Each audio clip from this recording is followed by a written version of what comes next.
Assalamualaikum warahmatullahi wabarakatuh. Kita salah satu kelompok di kelas Budaya Media Baru ingin mempresentasikan tentang isu yang kita angkat, yaitu tentang boarding face recognition.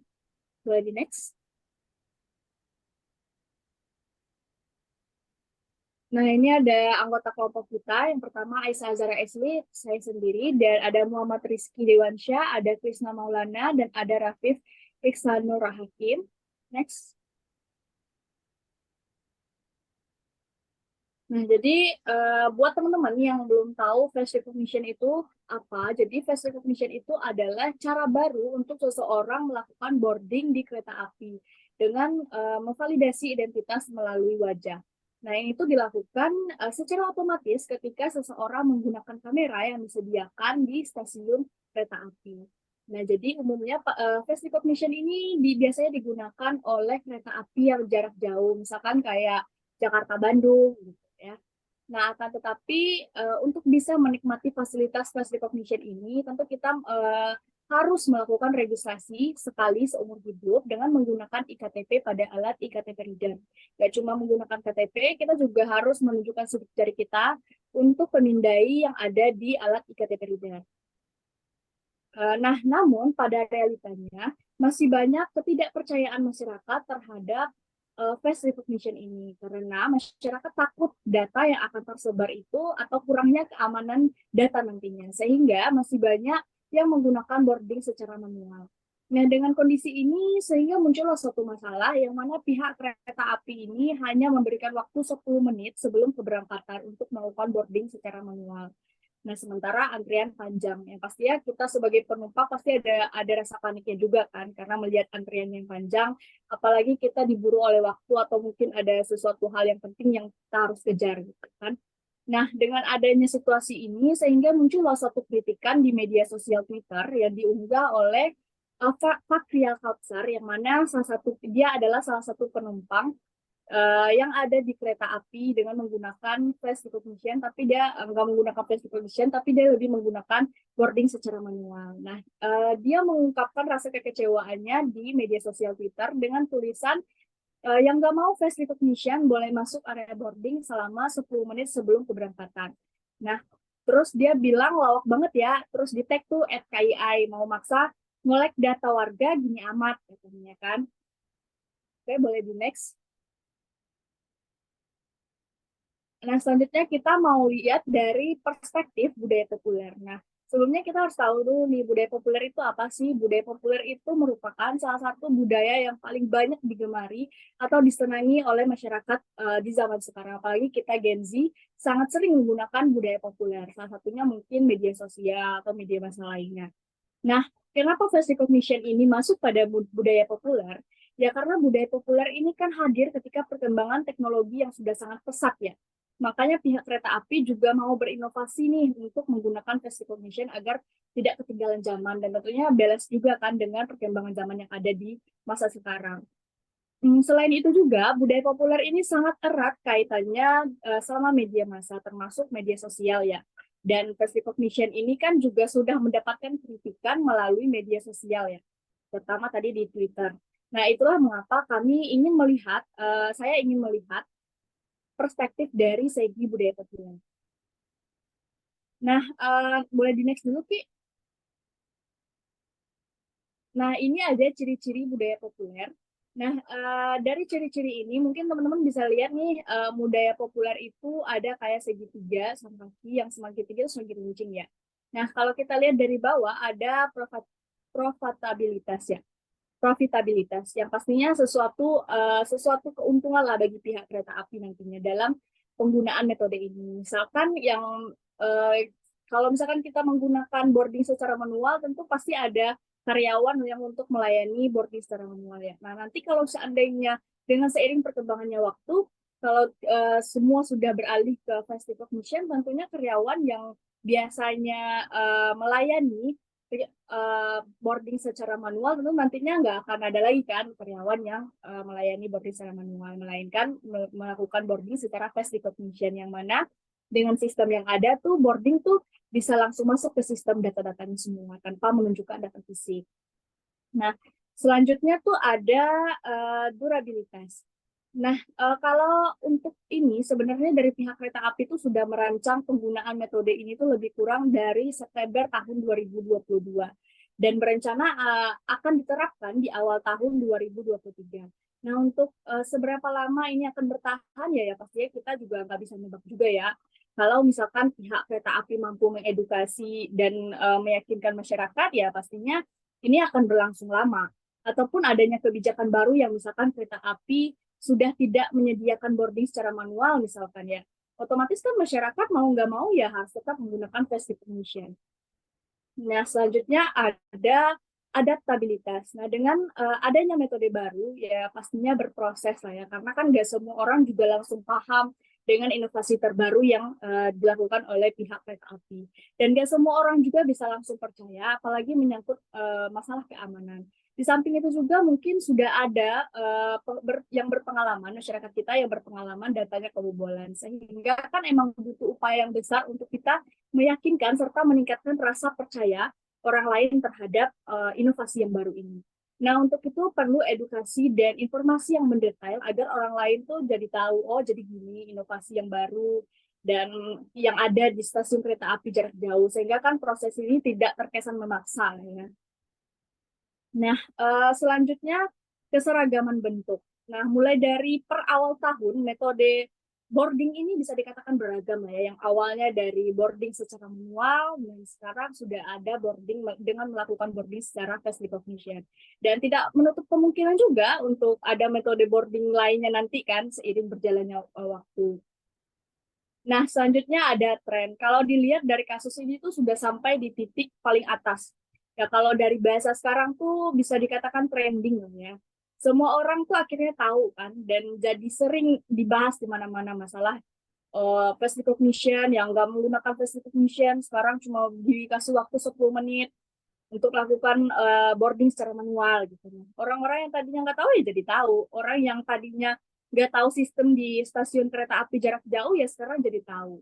Nah, sebenarnya face recognition ini memang sudah lama dirancangkan di Indonesia khususnya mungkin dari September tahun 2022 seperti yang dibahas tadi. Nah, memang rencananya akan diterapkan di awal tahun 2023 sebagai layanan inovatif. Nah, face recognition ini memang bagus sebenarnya untuk mempersingkat waktu boarding. Sebenarnya untuk masyarakat yang tentu perlu beradaptasi dulu. Nah, apalagi banyak pelajaran atau mungkin pengalaman masyarakat kita yang pernah datangnya kebobolan, sehingga kan memiliki trauma akan hal ini gitu. Ya, solusi dari saya ya saya yakin dengan proses yang baik, penuh edukasi, akan meningkatkan kepercayaan masyarakat lah ya, dan memberikan rasa aman juga tentunya, sehingga metode face recognition ini dapat berjalan sesuai dengan apa yang diharapkan, dan sebagai salah satu layanan inovatif yang agar bisa berlangsung lebih lama dan tentunya juga atas kerjasama berbagai pihak juga.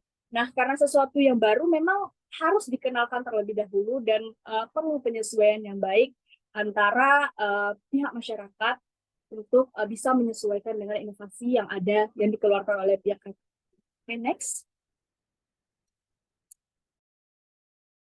Ya, mohon maaf jika kurang lengkap, tapi singkatnya dari perspektif tindakan komunikasi, yang pertama dijelaskan dulu secara definitif, tindakan komunikatif merupakan sebuah tindakan yang dipengaruhi oleh aturan itu, yang menghasilkan kesepakatan bersama dan menghasilkan timbal balik dari masing-masing anggota kelompok komunikasi.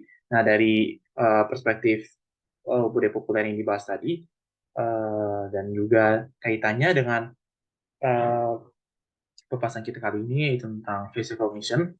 Tindakan komunikatif ini bisa diperlihatkan sebagai tindakan yang dipengaruhi itu terutama aturan pemerintah terhadap menggunakan face recognition sebagai tiket tercepat untuk masuk kereta cepat atau kereta canggih yang menghasilkan kesepakatan bersama dari masyarakat yang menghasilkan timbal balik dari masing-masing anggota kelompok komunikasi, terutama bagi masyarakat yang menganggap positif atau negatif seperti yang sudah dikenalkan di awal tadi. Nah, solusinya ada di 4 klaim-klaim dari tindakan komunikatif dari Habermas. Yang pertama adalah kebenaran, yang berkaitan dengan kesepakatan anggota komunikasi berkaitan dengan apa yang dianggap alamiah dan objektif. Nah, dari klaim pertama bisa dilihat bahwa beberapa anggota komunikasi dari masyarakat atau rakyat-rakyat tertentu, eh, ini bisa dikaitkan bahwa beberapa hal-hal objektif kayak yang untuk face recognition itu, maaf sebentar, eh, maaf ada gangguan.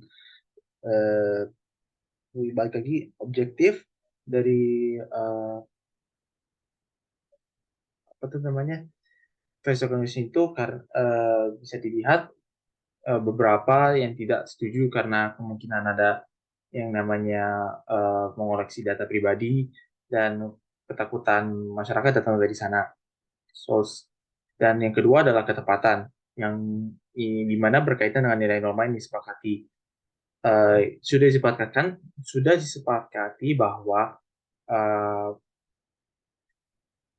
mengoleksi data pribadi kemungkinan dapat mengundang kekhawatiran dari masyarakat.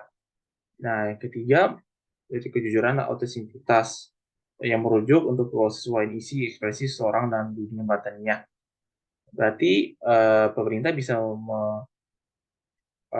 mengekspresikan eh, kesesuaian isi dari face recognition ini kepada masyarakat agar tidak terjadi yang namanya kekhawatiran tersebut. Dan keempat ada komprehensibilitas yang berhubungan dengan kemampuan seseorang menjelaskan apa-apa yang diutarakan sehingga mencapai kesepakatan bersama. Pemerintah juga harus menjelaskan apa yang namanya face recognition ini, sama seperti poin ketiga tadi, agar bisa mendapatkan kesepakatan bersama dari masyarakat agar program face recognition ini dapat berjalan lancar.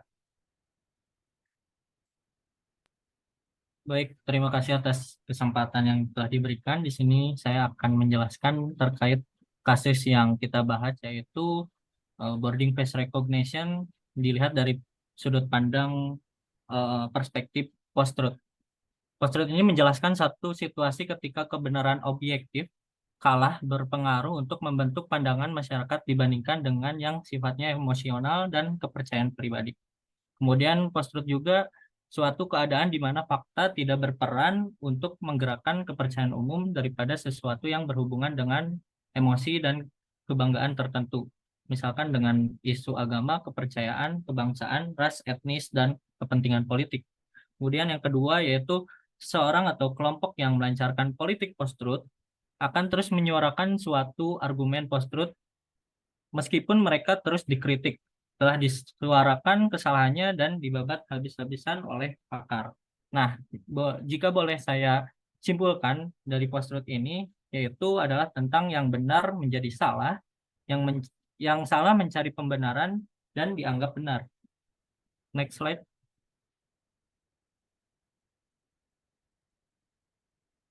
Nah, kita ketahui dulu truth dari teknologi boarding face recognition ini yang diinisiasi oleh PT Kereta Api Indonesia, yaitu satu di mana manfaatnya itu dapat mengurai antrian panjang dari proses boarding calon penumpang dari stasiun keberangkatan. Kemudian yang kedua, calon penumpang tidak lagi harus menunjukkan boarding pass dan kartu identitas asli untuk melakukan proses boarding. Kemudian yang ketiga yaitu pengurangan penggunaan sampah kertas boarding pass. Dan yang keempat, ada pemanfaatan teknologi media baru yang dapat mempercepat layanan kepada pelanggan sehingga memungkinkan adanya alih tenaga kerja dari manusia ke artificial intelligence atau AI.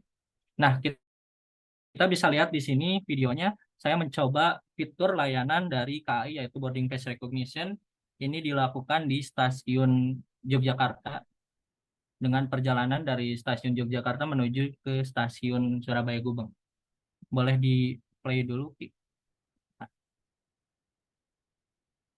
Nah, ini dia. Jadi sistemnya itu memang sangat cepat, jadi cuma butuh waktu 1 sampai 2 detik untuk mengenali wajah kita. Next slide.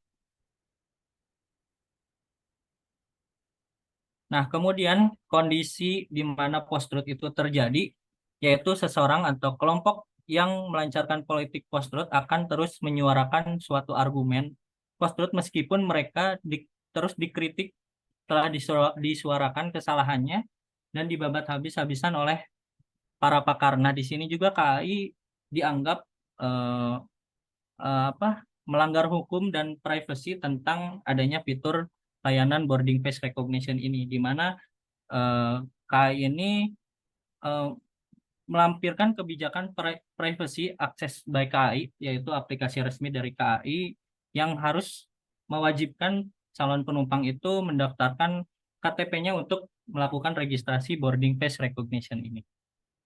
Next slide, Ki.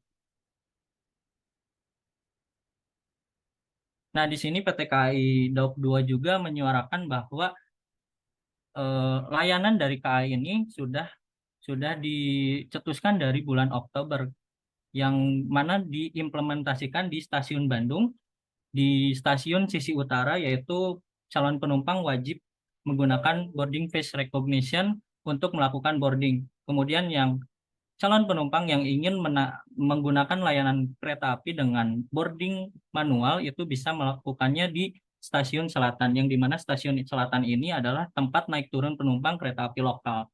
Jadi calon penumpang dirasa tidak nyaman karena kita disuruh naik di stasiun selatan, yang dimana berkumpulnya penumpang kereta api lokal itu tidak sedikit. Nah, di sini juga saran saya kepada KAI yaitu kita harus, tadi yang sudah dibahas oleh Muhammad Rizky Dewansyah, dengan adanya fitur layanan boarding face recognition ini harusnya ada tindakan komunikatif dari PT KAI, yaitu dengan mengusulkan keinginan atau terjadilah simbiosis mutualisme antara masyarakat dengan KAI agar sifatnya tidak memaksa untuk mendaftarkan layanan boarding face recognition ini. Next. Oke, sekarang saya akan menjelaskan tentang ruang publik. Sebelumnya saya akan menjelaskan tentang ruang publik adalah suatu konsep yang merujuk kepada area atau tempat yang dapat diakses dan digunakan oleh masyarakat umum. Ini mencakup berbagai lokasi seperti taman, trotoar, alun-alun, perpustakaan, dan tempat umum lainnya, termasuk KAI ini. Ruang publik seringkali menjadi tempat bagi individu dan kelompok untuk berinteraksi, berkomunikasi, atau sekedar bersantai. Fungsi ruang publik melibatkan pertemuan sosial, pertukaran ide, atau aktivitas umum lainnya yang dapat memperkaya kehidupan komunitas. Desain ruang publik juga berpengaruh pada cara orang berinteraksi di dalamnya. Sebuah ruang publik yang baik dirancang dapat mendorong inklusi, keberagaman, dan keterlibatan masyarakat. Pentingnya ruang publik tidak hanya terbatas pada aspek sosial, tetapi juga dapat mempengaruhi aspek kesehatan mental dan fisik masyarakat. Ketersediaan ruang terbuka yang baik dapat memberikan peluang bagi olahraga, rekreasi, transportasi, dan relaksasi, yang pada gilirannya dapat mendukung kesejahteraan individu dan kolektif.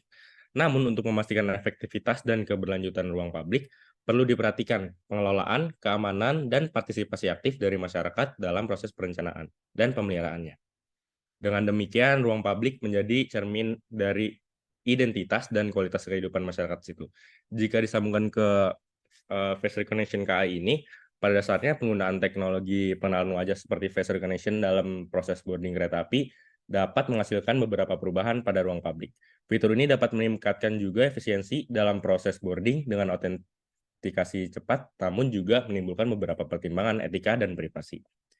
Perubahan positif yang bisa dilihat adalah melibatkan peningkatan kecepatan dan kemudahan dalam pengalaman penumpang, mengurangi antrian dan waktu tunggu, namun adopsi teknologi ini juga menimbulkan keprihatinan terkait privasi, keamanan data, dan potensi penyalahgunaan informasi wajah.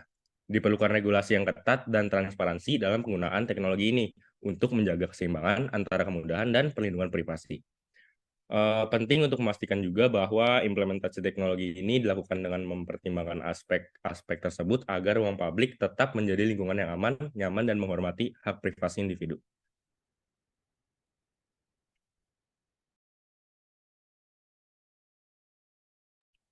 Sekian dulu presentasi dari kelompok kita. Semoga bisa memberikan informasi dan pengetahuan baru bagi teman-teman semua. Terima kasih sudah menonton video ini sampai akhir. Wassalamualaikum warahmatullahi wabarakatuh.